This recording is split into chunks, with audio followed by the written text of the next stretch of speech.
Et donc nous passons au quatrième sujet, qui est un texte écrit par Éclaireur Pro Vérité. Le jeu de comédie de l'opposition ivoirienne. Plus idiot que nos opposants ivoiriens, tu meurs. Voici des groupements de personnes sans valeur qui beuglent à travers le pays pour s'aimer la haine tribale et la division du peuple. Ces dégoûtantes personnes ont une ingéniosité maléfique lorsqu'il s'agit de faire du mal à toutes les personnes qui ne partagent pas leurs opinions lugubres. C'est encore eux qui se proclament soi-disant patriotes que tu verras applaudir les coups d'État et souhaiter les mêmes malheurs à leur propre pays. Fortement au service de la haine, ce sentiment néfaste les rend plus bêtes que des dindons. Le plus cocasse, c'est que ces épouvantables individus n'ont aucun fait positif à leurs actifs durant leurs 18 ans, 5 mois et 11 jours de règne au pouvoir d'État. Sans honte et subitement pris d'amnésie, c'est encore eux qui veulent des droits divins au point de critiquer des génies bâtisseurs dans l'âme comme le président actuel, son Excellence Alassane Dramane Ouattara. Ces bonhommes sont si lamentables qu'ils n'ont aucune stratégie dans le présent, encore moins dans le moyen et le long terme. Ne faites surtout pas l'erreur de leur poser la question suivante, comme ce fut le cas en octobre 2020 sur TV5 avec M. Kakou Gikaouye. Quel est votre programme de campagne? Ils étaleront sans honte leur médiocrité dans des propos d'une platitude déconcertante. Dans le même temps, c'est encore eux qui exigent que le nombre de morts fasse l'actualité de leur pays afin que leur présence soit prise en compte sur la scène politique. Projet de société, ils n'en ont jamais eu. Ils ne savent même pas ce que c'est. Leur seul programme de gouvernance, c'est comment parvenir au pouvoir afin de jouir ostentatoirement et de façon compulsive des fastes du pouvoir. Avec eux, pas de pont, pas de route, pas d'hôpitaux, pas d'école, pas d'idées constructives ou innovantes. Vous serez servis avec des grands mots et des proverbes sans tête ni queue. Spécialistes en justification de leurs incompétences, c'est toujours eux qui proclament leur déficience en accusant les autres des 7 péchés capitaux. En ce 2 octobre 2021, le dernier projet de ces blasphémateurs repose sur la stratégie de forcer la main au pouvoir en place avec une sordide réconciliation. Mais en réalité, c'est de la poudre aux yeux de ceux qui se laisseront prendre au jeu de ces opposants malicieux. Ces créatures fallacieuses qui ne vivent que pour répondre aux exigences de leur ventre ont toujours faim. Ils réclament leur mangement entre griffes au restaurant entre guillemets du RHDP. Car pour eux, faire la politique se résume à se remplir le ventre et rien de plus. Vous les verrez, très féroces quand il s'agit de défendre leur rente viagère, mais muets quand il s'agit de parler dans l'intérêt du bas peuple. C'est pourquoi nos spécimens d'opposants donnent toujours l'illusion aux personnes peu au fait de la réalité politique ivoirienne que c'est eux, les gentilles canailles, désireuses de la paix et de l'harmonie sociale à travers une pseudo-réconciliation. Mais, tenez-vous bien, Dans le même temps, nuit et jour, il concocte des plans d'attaque armés contre la Côte d'Ivoire. Le dernier en date a été réalisé depuis l'Italie en fin du mois de septembre 2021. Les fausses manœuvres de rapprochement de Soro-Guillaume et les médiations farfelues de quelques présidents africains, dont Sassou Nguesso, sont des leurs pour endormir le régime d'Abidjan, mais aussi pour donner une fausse impression à l'opinion internationale qu'ils sont dotés de volonté pacifiste. Ces énergumènes, sans foi ni loi, pensent être des as de l'intelligence, mais ils ignorent que même les plus idiots du pays voient dans leurs agissements. Comme décidé à la rencontre de Daoukro, il faut coûte que coûte abattre le régime actuel avant le mois d'avril 2022. Nos opposants toxiques sont tellement balourds qu'ils oublient que le président Ouattara maîtrise avec perfection leur psychologie. Le fils de Adja Bintou Cissé connaît tellement nos opposants qu'il a une longueur d'avance d'au moins 20 ans sur eux, mais aussi sur ses propres partisans. C'est bien cette grande capacité d'anticipation qui fait que ni ses opposants impies, ni ses propres partisans ne pourront comprendre ce stratège froid qui a toutes les pièces en main. Source éclaireur pro-vérité. Et nous terminons définitivement avec le dernier sujet qui est le Soro Show. Ado est trop fort pour toi, c'est ça le titre. En voulant courir plus vite que son ombre, le fils de Minata Sanogo a complètement piétiné son propre destin. Lui qui était promis à un destin glorieux dans la politique ivoirienne se retrouve en ce jour dans le séjour des morts.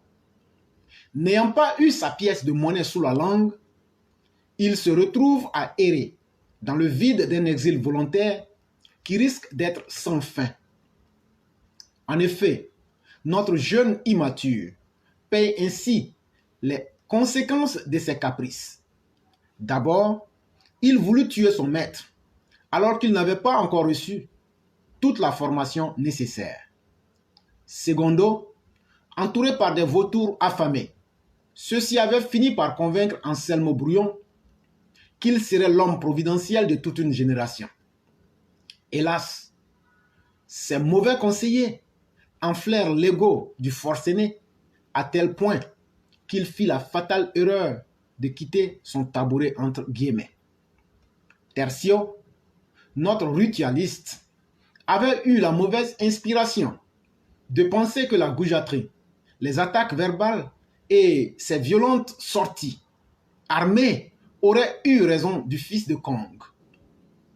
Malheureusement pour le fils de Sangala Bouteille, son nouvel adversaire ou ennemi aura été un caillou dans ses godasses. Plus Anselmo s'évertuait à attaquer, à menacer et même à vilipender notre brave Tchè, celui-ci devenait encore plus coriace. Le Guillaume ne réussira pas à se jouer de l'actuel président de la République de Côte d'Ivoire. Alors, il faut vainement inverser les rôles en faisant encore croire au monde entier que c'est lui qui aurait été roulé dans la farine et que c'est encore lui la victime innocente. Que le Bilakoro de Kofi Plé vienne nous dire ici et maintenant, de façon claire et nette, comment il a été embourbé dans la farine, comme l'affirme Mamadou Touré, l'un de ses lieutenants. Le Guillaume, ainsi que nos opposants salamandres, sont dans un désarroi total. Et comme toujours, il faut accuser les autres des crimes commis par cette bande d'incompétents sans valeur aucune. Le président de la République, Alassane Ouattara, a été plus que clair. Vous assumerez vos crimes en tant que des personnes adultes. Quand tu jouais aux champions du monde, Quand tu jouais au Kirikou, tu pensais être invincible. Mais l'homme indéboulonnable d'Abidjan aura été ton terminus cette fois. Puisque tu as aussi refusé de t'éduquer intellectuellement. Je me demande si tu seras à même un jour de porter une analyse critique sur ton parcours de vie. Cela te sera très utile car tu comprendras enfin qu'on ne livre pas frontalement tous les combats de la vie. La sagesse, la patience et souvent même faire semblant d'être ignorant sont des qualités d'une utilité sans pareille. Observe ta piètre personne et dis-moi, cher frère, es-tu fier de toi-même en ce moment lorsque tu te regardes dans le miroir de ta conscience? L'unique remède à ton mal est la vérité. En acceptant cette vérité, elle t'affranchira. Cher jeune homme, aussi longtemps que tu resteras un orgueilleux insensé, tu continueras à subir les conséquences de tes turpitudes et de tes transgressions. Pour ta gouverne, voici la position du président Ouattara à ton égard. En ce mois de septembre ou d'octobre, les faits qui te sont reprochés, cher Guillaume, sont d'une extrême gravité. Mais tu peux évidemment rentrer et faire face à la justice. Tels étaient les mots du président Alassane Ouattara au sujet de Soro Guillaume lors de sa dernière interview avec Jeune Afrique durant la mi-septembre 2021. Cependant, nous sommes impatients aussi de voir se confirmer ce que ton porte-parole Mamadou Traoré affirmait ce matin même du 2 octobre 2021 sur sa page Facebook, sans toutefois nous préciser ce qui fonde son assurance. Bientôt, Guillaume viendra en Côte d'Ivoire, très bientôt. Je pourrais dire qu'il sera en Côte d'Ivoire avant le 31 octobre 2021. Mais, je précise, ce n'est pas un coup d'État. Source éclaireur pro vérité. Et donc, nous en avons fini. Je vais appeler de ce pas Madame Blanc. Et toutes celles qui veulent poser des questions, vous pouvez déjà vous apprêter. De sorte que lorsque nous aurions fini, vous pourriez directement déjà faire la demande pour qu'on puisse vous prendre.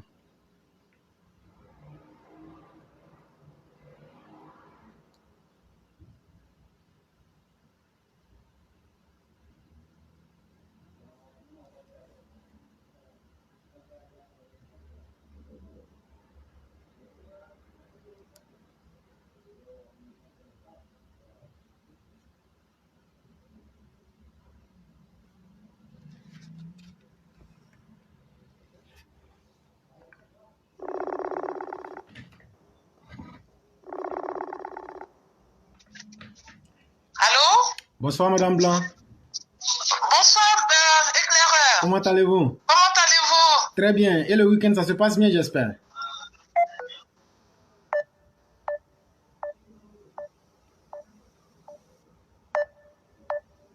Okay.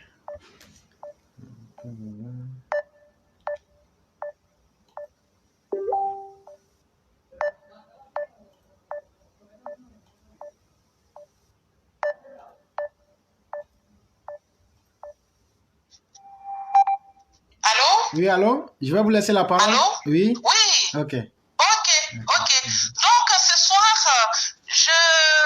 mon thème s'intitule Notre vie. La vie d'une personne est souvent semée d'embûches. Nous sommes confrontés à mener des combats en vue de nous faire une place au soleil. Aller à l'école, trouver du travail, fonder une famille sont des challenges à vaincre. Cependant, une des épreuves qui nous anéantit reste la trahison. La trahison, c'est cette épreuve qui vous est imposée par une tierce personne et qui nous est dévastatrice. Et la nature de la personne qui vous fait ce tort compte pour beaucoup. Ainsi, la trahison, quand elle est du fait d'un membre de votre fratrie, est nocive que quand elle vient d'une personne quelconque. Aussi, elle peut pousser au suicide s'il s'agit de votre amie intime, qui plus est votre confidente, et qui pour une raison quelconque veut vous salir. Dès lors, nous comprenons que notre propre vie peut être fragilisée du fait des autres. Et c'est dans ces circonstances qu'est cité le pardon. Qu'est-ce que le pardon? Le pardon est cette force qui nous permet de pouvoir effacer une peine qu'une personne nous a infligée sans que cela impacte nos rapports futurs. Mais y a-t-il un frein au pardon? Dans un couple, par exemple, un conjoint, s'il se rend coupable d'une infidélité avérée, peut-il être pardonnable, sachant que le mariage est une union de deux personnes, mais au-delà de deux familles? Cette union implique une promesse faite entre deux personnes avec pour témoin Dieu et les hommes. Toujours est-il que celui par qui la ruine d'une famille arrive subira une humiliation divine d'abord, ensuite viendra ou pas le pardon de son conjoint ou de sa conjointe. Dans le cadre de l'amitié, le pardon consiste aussi à éponger un manquement venant de votre confident de plusieurs années. Délation, calomnie ou même détournement de compagne ou de compagnon. Peut-on pardonner à une telle personne? Un dicton dit, et je cite, « Pardonner, c'est accepter d'avoir été trompé. Ne pas l'oublier, c'est le ruminer. » À travers ce dicton, il nous a enseigné le caractère absolu du pardon. Qu'est-ce que ça veut dire? Si quelqu'un vous fait du tort, vous pardonnez en acceptant le mal et vous l'oubliez. Sinon, vous chercherez à vous venger un jour avec le risque de commettre l'irréparable. Le pardon n'est pas toujours sincère. D'aucuns l'utilisent parfois comme moyen fallacieux après vous avoir fait un tort bien ourdi depuis longtemps. Méfions-nous de nos fréquentations, car sans être paranoïaque, vos déboires vous viennent de ceux en qui vous croyez. Merci beaucoup, éclaireur. Madame Blanc, je crois que vous avez tellement bien résumé. Et j'allais terminer comme ça avec un parallèle entre le Coran et la Bible, où dans les décalogues, oui, Dieu nous dit périra qui tuera par l'épée. Et le Coran vient nous dire que dans la loi du talion, il y a certes une bénédiction. Le pardon devient un jeu pour certains et qui se disent je peux tout faire, je ne m'impose pas de limite, mais les autres sont obligés de me pardonner. Et une fois que l'individu fonctionne dans ce paradigme-là, il faut qu'il trouve des hommes comme Alassane Ouattara et comme des femmes comme Madame Blanc et comme des personnes comme l'éclaireur et les élèves de la classe pour dire nous n'accepterons jamais le pardon de Soro Guillaume. Nous nous assumons, nous faisons si c'est un procès, nous disons ce pardon-là, nous ne prenons jamais. Soro Guillaume, il ne faut même pas t'amuser. On ne va jamais accepter ton pardon. Et c'est ce que Madame Blanc vient de te dire. Et on va accepter d'assumer cette voie dignement.